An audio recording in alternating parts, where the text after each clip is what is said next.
सम्यक व्यायाम का, उसको हमें देखना है आज। तो तीसरा प्रयास है कुशल मानसिक अवस्था का विकास करना। हमने देखा कि अकुशल मानसिक अवस्थाएं थी, तो उसको हमने टाला, उसको हमने विच्छेद करने का भी प्रयास किया। और अब हमारे मन में जो भी कुशल भावनाएं हैं, करुणा है, मैत्री है, मुदिता है, उपेक्षा है, जो भी सद्गुण है, उसको कुशल बातों को विकास करना। सबके अंदर बीज तो है, बुद्धत्व के बीज हम सबके अंदर है, हम सबके अंदर करुणा है, मैत्री है, सब है, लेकिन हमें उसको खाद पानी देकर विकसित करना होगा। हमारे अंदर करुणा है, पर जब हम रास्ते से जा रहे हैं, किसी का एक्सीडेंट हुआ है, हम वहाँ रुकते भी हैं, देखते भी हैं, अरे रे कितना बुरा हुआ, पर हम उसको हॉस्पिटल नहीं ले जाते। क्यों? हमें लगता है कोर्ट पुलिस के चक्कर में पड़े। करुणा है, लेकिन वहाँ पर हम एक्टिंग नहीं करते, एक्शन में नहीं लाते। जब तक हम एक्शन में नहीं लाएंगे तब तक वो विकसित नहीं होगी करुणा। हमें वहाँ पर रुकना है, किसी के भी डर के सिवाय हमें उसको हॉस्पिटलाइज करना, चाहे हमारे साथ कुछ भी हो। तो जब हम इस तरीके से धीरे धीरे विकास करेंगे तो हमारी कुशल भावनाओं का विकास होगा। तो जो भी कुशल बातें हैं हमारे अंदर, उसका विकास करना है। हमें जागरूकता से सब चीज़ों को देखना सीखना है, क्योंकि जो विकास है, जो उत्क्रांति है, वो जागरूकता की वजह से ही आएगी। जब तक हम आनापानसति ध्यान नहीं करते, हमारे अंदर जागरूकता नहीं बढ़ती, तो हमारा विकास नहीं होगा। क्योंकि जागरूकता है ना, अकुशल आपको नहीं करने लगा। आप कहते हैं कि मैं जागरूक हूँ और मैंने किसी को चाटा मार दिया, ऐसा कभी नहीं हो सकता। अगर जागरूकता है तो वहाँ पर द्वेष टिक ही नहीं सकता। कोई खून करता है तो क्या बोलता है, मैं अजागरूक था, है ना, मेरा ध्यान नहीं था, मुझे गलती से हो गया, है ना। तो जब कोई अजागरूक होता है तभी वो कत्ल कर सकता है ना, तभी वो द्वेष कर सकता है। तो हमने हमारे संपूर्ण व्यक्तित्व में परिवर्तन लाना है, और यह परिवर्तन साधना करने से ही आएगा। शील के पालन से आपकी साधना अच्छी होगी, और साधना करने से आपके अंदर, आपके मन के अंदर जो अवस्थाएं हैं, जो कुशल मानसिक अवस्थाएं हैं, उसका विकास होगा। तो साधना का अर्थ केवल मन की एकाग्रता नहीं है। आनापानसति करते हैं तो हमारा मन एकाग्र हो जाता है, लेकिन सिर्फ एकाग्रता ही करना हमारा मकसद नहीं है। एकाग्रता तो वो बिल्ली भी है ना, वो चूहे के बिल के पास बैठकर कर लेती है कि कब आए और मैं खा लूँ, तो उसको हम एकाग्रता नहीं कहते, है ना। तो सिर्फ एकाग्रता जरूरी नहीं है। तो हमारे साधना का लक्ष्य हमारे मन का विकास होना चाहिए। कि ध्यान करने से मेरी जागरूकता बढ़ेगी, आनापानसति ध्यान करने से। अभी हमने मैत्री भावना की, तो मैत्री भावना के ध्यान से हमारा द्वेष कम होगा, हमारी मैत्री विकसित होगी। तो जब मैत्री विकसित होगी तो हमारा विकास होगा, हमारे अंदर करुणा का विकास होगा, हमारे अंदर मुदिता का भाव आएगा, हम दूसरों को खुश देखकर खुश होंगे, है ना। हमारे अंदर उपेक्षा का भाव आएगा कि हम कोई कुछ कर रहा है तो उसको ज़्यादा ध्यान नहीं दें। ध्यान में भी कुछ बातें आती है तो उसको भी हम उतना महत्व नहीं देंगे, उसको पहचानेंगे और जान लेंगे। तो अभ्यास करने से, निरंतर अभ्यास करते रहने से, सिर्फ एक बार ध्यान करने से नहीं होगा। निरंतर ध्यान करते रहने से, निरंतर ध्यान का अभ्यास करते रहने से आप एक उच्चतर व्यक्ति बन सकते हैं, आपका उच्चतर विकास हो सकता है। तो यहाँ पर ध्यान की कुछ उपमाएं भी दी है, पर अभी हम इतने विकसित नहीं है कि हम ध्यान की अवस्थाओं को देखें। जब जब आप आगे और बढ़ते जाएंगे तो मैं उस ध्यान की अवस्थाओं को बताऊंगी कभी, क्योंकि अभी तो आप लोगों ने सिर्फ ध्यान करना सीखा है। तो हम आगे कभी उस बातों को देखेंगे। अभी हम चौथे प्रयास की ओर आ रहे हैं कि हमारे अंदर जो भी कुशल बातें हमने थी उसका विकास किया, तो फिर उसका रक्षण भी करना है। हमारे अंदर मैत्री, मुदिता, उपेक्षा, करुणा आई है तो उसका रक्षण भी करना है, क्योंकि बार बार उसकी प्रैक्टिस करते रहेंगे ना, तब उसका रक्षण होगा। तो हमें हमारे अंदर जो भी सद्गुण आए हैं उसका रक्षण करना है। प्रत्येक व्यक्ति के अंदर बुद्धत्व के बीज है, और बुद्ध ने जिसको पराजित किया, बुद्ध ने किसको पराजित किया? मार को। तो उसको मैं भी पराजित कर सकता हूँ, ऐसा आत्मविश्वास बुद्ध को देखकर हमारे अंदर होना चाहिए। तो हमारी अच्छाई को अच्छाई के संपर्क में आने दो। कल मैं एक बात पढ़ रही थी कि 7 प्रकार के व्यक्ति आपके जीवन में आते हैं। तो उसमें एक नैनी बोला उसने कि जिसके 2 नैन एक सरीखा देखते हैं, तो ऐसे व्यक्ति भी हमारे जीवन में आते हैं जो हमारे ऊपर प्रेम करता है, हमारे ऊपर करुणा रखता है, मैत्री रखता है, हमारे विकास में हमें मदद रूप होता है। तो ऐसे लोग भी हमें जीवन में मिलते हैं। तो अभी हम सब लोग हैं ना, एक ही विचार से प्रेरित लोग यहाँ पर बैठे हैं। हम सबका ध्येय क्या है कि हमें विकसित होना है ना। हमारे मन में हमें कुशल जो विचार है उसको विकसित करना है। तो यहाँ पर सभी लोग बुद्ध धम्म संघ 3 रत्नों को सरेंडर हुए प्रतिज्ञाबद्ध लोग ही बैठे हैं, है ना। तो हम लोग आपस में कोई गुस्से वाली बात करेंगे क्या? अभी हम क्लास भी खत्म होगा तो हम मैत्री की बात करेंगे, है ना। एक दूसरे ने कुछ पढ़ा होगा किताब तो उसकी बात करेंगे। तो जो भी लोग साधना करते हैं, धम्म के प्रवचनों को सुनते हैं, धम्म मार्ग पर चलते हैं, ऐसे लोग आपको मिलते हैं। तो वो कब मिलते हैं? जब आप विकसित हो, आपने अपने विकास करने का विचार किया, तभी आप यहाँ पर आए ना। और आपके ही जैसे विचार वाले लोग आपको यहाँ पर मिले। तो जब हम विकास की अवस्था की तरफ जाएंगे, जैसे जैसे हम डेवलप होंगे, वैसे वैसे हमें अपने जैसे ही विचारों वाले लोग मिलते जाएंगे। तो हम धीरे धीरे धीरे हम वो अकुशल लोगों के संपर्क से दूर होते जाएंगे, है ना। सत्संग करने वाले, साधना करने वालों के ग्रुप अलग ही होते हैं, है ना। वो अपने जैसे ही विचारों के लोगों के संपर्क में रहते हैं। तो हम जैसे जैसे विकसित होंगे, वैसे वैसे हमें ऐसे अच्छे लोग मिलते जाएंगे जो हमारे विकास में प्रयत्न करने में हमें प्रेरित करते हैं, हमें प्यार करते हैं, हमें लाड़ करते हैं, दुलार करते हैं। ऐसे लोग हमारे जीवन में हमें मिलते जाएंगे। तो हमें विश्वास रखना है कि मुझ में क्षमता है और मैं ये कर सकता हूँ। तो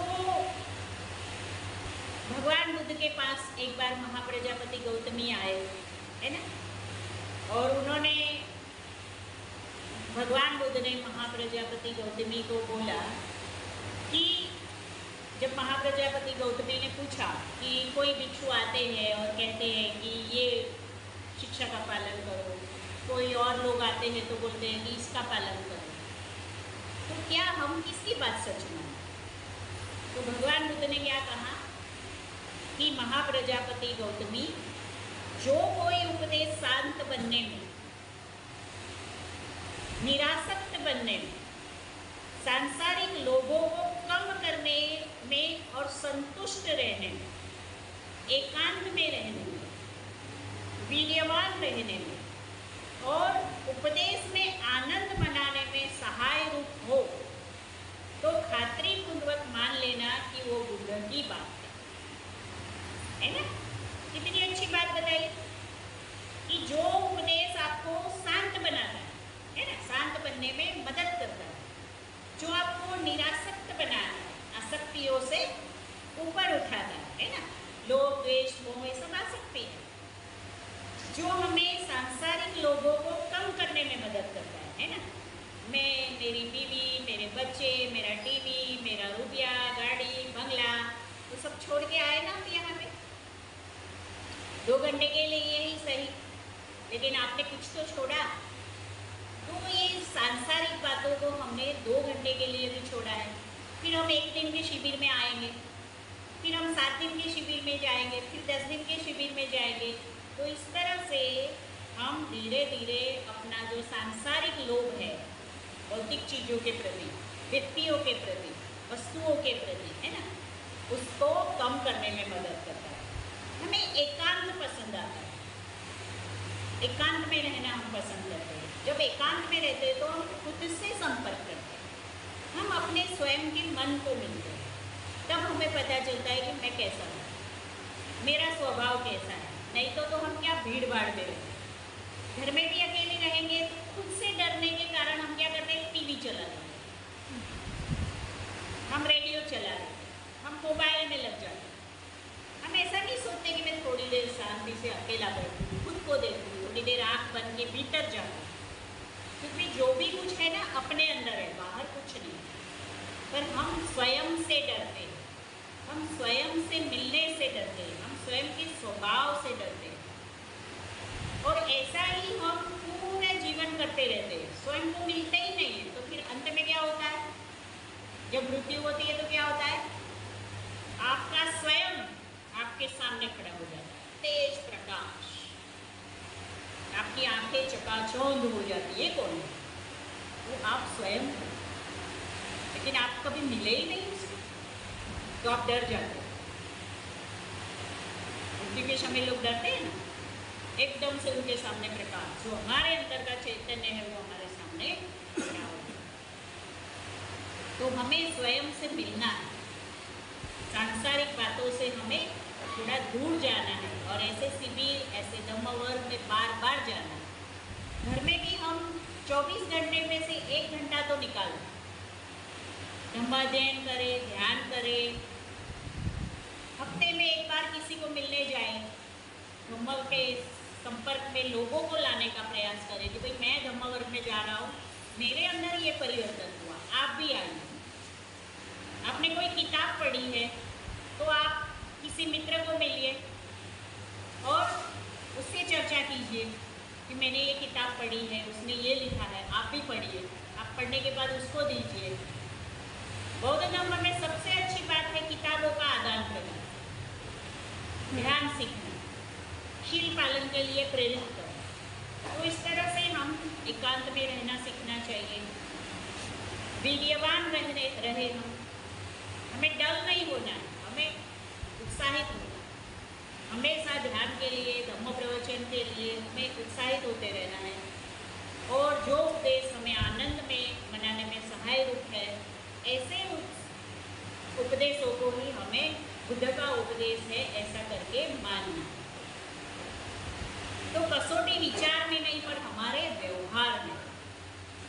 विचार तो कोई भी आएगा, पर वो व्यवहार में आने से हमें क्या महसूस होता है? क्या हमें द्वेष की तरफ ले जा रहा है, क्या हमें आलस की तरफ ले जा रहा है? तो जब तक हम व्यवहार में लाएंगे नहीं तब तक हमें पता नहीं चलेगा। तो बौद्ध धर्म ने बहुत सारी फिलोसॉफी का विकास किया, पर सभी का एक ही लक्ष्य है, एक ही साधारण व्यक्ति का विकास करना, एक ही लक्ष्य। हम सब साधारण हैं, हम कोई बुद्ध नहीं है, हम कोई श्रोतापन नहीं है, सकृदागामी नहीं है, अनागामी नहीं है, अरहत नहीं है, हम सब सामान्य हैं। तो हमें बुद्धत्व की अवस्था तक पहुंचने के लिए सहाय करने वाला ये बौद्ध धर्म है। तो हमें अपने व्यवहार में लाना है। तो जब भगवान बुद्ध बुद्धत्व प्राप्ति के बाद 7 सप्ताह बोधि वृक्ष के नीचे बैठे और समग्र सृष्टि पर उन्होंने जब नज़र दौड़ाई, वहाँ पर एक कमल का तालाब भी था। तो उन्होंने देखा कि कमल अलग अलग अवस्था में वहाँ पर थे। कोई कमल था कि अभी भी कीचड़ में था, ऊपर नहीं आया। कुछ कमल थे तो पानी की सतह पर आए, कुछ थे तो पानी की सतह पर आकर थोड़ा सा खिले थे, और कुछ और थे जो पूर्ण रूप से खिले। तो मनुष्य के मन की अवस्था भी ऐसी ही है। जब भगवान बुद्ध को बुद्धत्व प्राप्त हुआ और उन्होंने सोचा कि मुझे उपदेश देना चाहिए कि नहीं देना चाहिए, तब उन्होंने भगवान बुद्ध ने मनुष्य को ऐसी अवस्था में देखा। उन्होंने देखा कि कुछ मनुष्य हो कि उनके अकुशल कर्मों के कारण कीचड़ में सने हुए हैं, वो अभी एकदम से तो नहीं बाहर आएंगे, उनको भी प्रयास करना पड़ेगा, बार बार प्रयास करना पड़ेगा। कुछ ऐसे हैं कि पानी की सतह पर आ गए, कुछ ग्रहण करने को तैयार है, जो यहाँ पर आए हैं, है ना, आज धम्मवर्ग में आए हैं कि चलो कुछ तो हम अपना विकास करें। तो कुछ लोग होते हैं कि वो थोड़े से खिले हुए, यानी आप थोड़ी सी भी शिक्षा दोगे वो खिल जाएंगे, है ना। उनके वो 5 शिष्य, तो उनको मालूम था उनकी मानसिक अवस्था, तो वो पहले ही 5 शिष्यों को ढूंढ के उनके पास जाते हैं और उपदेश देते हैं और कौंडिन्य को ज्ञान प्राप्त हो जाता है, वो अरहत बन जाता है, क्योंकि थोड़ी सी ही जरूरत थी। तो इस तरीके से भगवान बुद्ध ने हम सबको देखा है, और मनुष्य प्रगति की अलग अलग अवस्था में है।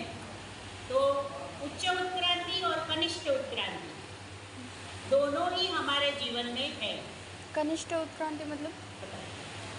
तो स्वजागृति के जो नियम है, 5 नियम पिछली बार मैंने बताए थे कि सृष्टि किसी के एक व्यक्ति से चलाने से नहीं चलती, वो 5 नियम पर चलती। तो हमने 5 नियम देखे थे, उतु नियम, बीज नियम, मनो नियम, कर्म नियम और धर्म नियम। तो पहले जो 3 नियम है, उतु नियम, बीज नियम और मनो नियम, ये हमारी कनिष्ठ उत्क्रांति से जुड़े हैं, क्योंकि वो भौतिक जगत जैसे जैसे डेवलप होता है ना, तो हम भी डेवलप होते हैं। सबसे पहले हमारे पास कोई गाड़ी नहीं थी, है ना, बैलगाड़ी नहीं थी, है ना, हमारे पास अग्नि नहीं थी, है ना, हमारे पास खाने को कुछ नहीं था, तो कच्चा मांस खाते थे। लेकिन जैसे जैसे जैसे सृष्टि क्रमिकवार विकसित हुई, तो हमारा मन भी विकसित हुआ, है ना। हम झुंड में रहते थे, फिर हम परिवार में रहने लगे, है ना, हम नियमों का पालन करने लगे। तो ये जो 3 नियम है, उतु नियम, बीज नियम और मनो नियम, ये हमारी कनिष्ठ उत्क्रांति से, मनुष्य की कनिष्ठ उत्क्रांति से जुड़े हुए हैं। ऋतुएं बदलती हैं, वो अपने आप बदलती है, उसको कोई बदलने नहीं जाता, वो सृष्टि का चक्र है, चलता रहता है। सूरज आता है, जाता है, चांद आता है, जाता है ना, वो सृष्टि का चक्र है, वो अपने नियम से चलता रहता है, पर उसका हमारे विकास से संबंध है। सूरज नहीं आएगा तो हमें अग्नि धातु मिलेगी नहीं मिलेगी ना, हम जीवित नहीं रह पाएंगे, है ना। बारिश नहीं आएंगे तो हम पानी के बिना कैसे जिएंगे, है ना। तो ये हमारी कनिष्ठ उत्क्रांति से मनुष्य को जीवित रहने के लिए जरूरी है। वो हमारे मन का विकास नहीं करते, लेकिन हमें इस सृष्टि में जीने के लिए, बुद्ध बनने के लिए, हमारे शरीर को विकसित करने के लिए मदद करते हैं। बीज नियम है, कोई भी बीज हम डालते हैं तो फिर उसका पेड़ होता है, फिर उसके फल होते हैं, हम खाना खाते हैं, है ना। तो वो भी हमारी कनिष्ठ उत्क्रांति से जुड़ा हुआ है, वो हमें मदद करता है हमारे शरीर को विकसित करने के लिए।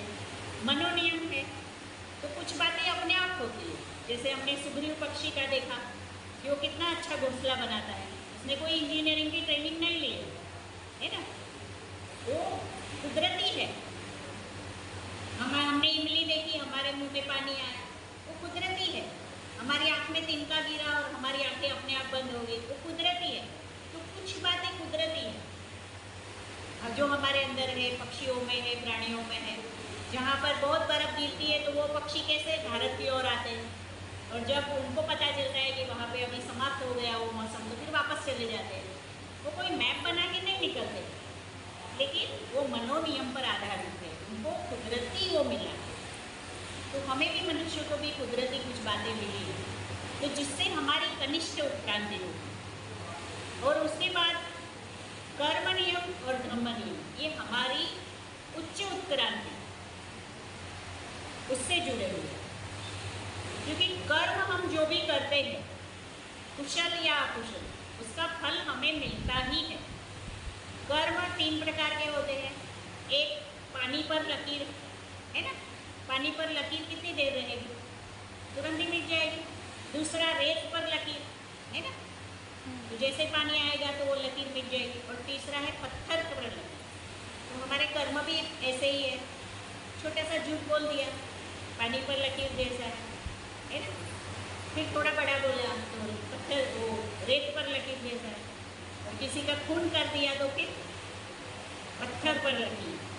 उसको तो भुगतना ही पड़ेगा इस जन्म में या 100 जन्म के बाद। वो कर्म के फल को आप प्राप्त किए बिना कभी भी आप बुद्ध नहीं बन सकते। और उन्होंने महामोगलान की बात भी की थी कि उनकी पीट कर हत्या हुई। उन्होंने किसी जन्म में अपने माता पिता की हत्या पीट कर की थी और ये उनका आखिरी जन्म था, तो उन्होंने उस कर्म के फल को भुगतना था, तो इसीलिए उनको ऐसी मृत्यु मिली है। तो लोगों ने सवाल किया अर्हत की ऐसी मृत्यु, लेकिन अभी उनका जन्म नहीं है, ये लास्ट है। तो ऐसे भी हमारे कर्म होते हैं। तो हमें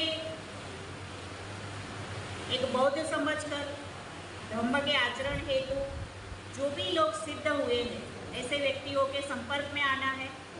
ऐसे व्यक्तियों के रूप में हमारी कुछ उत्क्रांति हो सकती है। जैसे कोई भिक्षु है ना, थोड़े से हमसे विकसित है, ब्रह्मचारी है ना, महापुरुष लोग रहते हैं, तो उनसे मिलने से हमारा विकास हो सकता है। उनके जो विचारों को अपने जीवन में लाने से विकास हो सकता है। तो मन को विकसित कर हम दुख की जो अवस्था है उससे मुक्त हो सकते हैं। और हमारा मकसद है बुद्धत्व तक पहुँचना। हमारा मनुष्य जीवन का मकसद है बुद्धत्व तक पहुँचना। हम गाड़ी बंगले या यहाँ पर संबंध बनाने के लिए नहीं आए। ये सब रिश्ते नाते, सब भौतिक चीज़ें, ये सब यहाँ पर सरवाइव करने के लिए। रिश्तों से हम सीखते हैं कि कैसे हम एक ही परिवार में 5 लोग मैत्री से रह सकते हैं। रिश्ते हमें लेसन सीखने में मदद करते हैं। रिश्ते हमें पकड़ कर रखने के लिए नहीं है। कोई व्यक्ति आया हमारे जीवन में, कुछ लेसन सिखा के वो चला गया, है ना। तो कोई भी दुख आता है तो सोचो कि ये व्यक्ति दुख नहीं दे रहा, तो मुझे कुछ लेसन सिखा रहा है। उस व्यक्ति से नफरत मत कीजिए, उस विचार से के ऊपर सोचिए कि ये क्या सिखाना चाहता है। उसको दुश्मन मत बनाइए। कोई हमारा दोस्त या दुश्मन नहीं होता, क्योंकि हम सब चेतनाएं इस जगत में आती जाती रहती है। तो हम लेसन सीखने आते हैं, तो हमें लेसन सीखना है। कोई भगवान ने हमें यहाँ पर कष्ट भुगतने के लिए नहीं भेजा। हम सारे सुख और दुख हमारे कर्मों के कारण होते हैं, हमें कुछ लेसन सिखाने के लिए होते हैं। तो उस लेसन को सीखिए और खुद को बुद्धत्व तक ले जाइए। जीवन की सत्यता को समझने से हमारा संबंध है। तो ये उत्तु बीज और मनोनियम एक मनुष्य समझकर मनुष्य प्राणी के रूप में हम हमारा जीवन संभव बनाते हैं। और कर्म नियम और धम्म नियम हमें प्रबुद्ध मनुष्य के रूप में विकसित करने के हेतु सहायता करता है। तो कनिष्ठ उत्क्रांति से उच्च उत्क्रांति तक हम स्वजागरूकता से ही पहुंच सकते हैं। ये 3 नियम, उत्तु नियम, बीज नियम, मनोनियम हमें मदद तो करेंगे, लेकिन हमें हमारे अकुशल कर्म को कुशल कर्म में परिवर्तित करना है। और जब कुशल कर्म में परिवर्तित होंगे तो हम धम्म नियम में प्रवेश करेंगे, हमारे स्व के ऊपर काम करेंगे, हमारे अहंकार को हम नीचे गिराएंगे, उसको लांघेंगे, तब हम धम्म नियम में प्रवेश करेंगे और हमारी उच्च उत्क्रांति होगी, हम विकसित होंगे। तो सबसे पहले हम अमीबा थे, है ना, उसके बाद हम धीरे धीरे विकसित हुए, है ना। सबसे पहले सृष्टि में मिट्टी बनी, तो मिट्टी को बनने में भी लाखों वर्ष लगे हैं, पहाड़ों को बनने में भी लाखों वर्ष बने हैं। तो पहले बिना मनुष्य के विकास हुआ इस सृष्टि का, उसके बाद मनुष्य आया अमीबा के स्वरूप। फिर कहते हैं कि डार्विन का सिद्धांत कहता है कि हम मानव से फिर मनुष्य हुए। तो इस तरह से हम विकसित हुए और उसके बाद हम हमारे मन को विकसित करने लगे।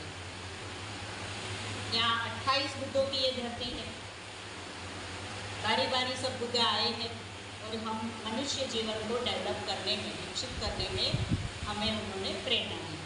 तो इस तरह से हमें हमारे जीवन को देखना है।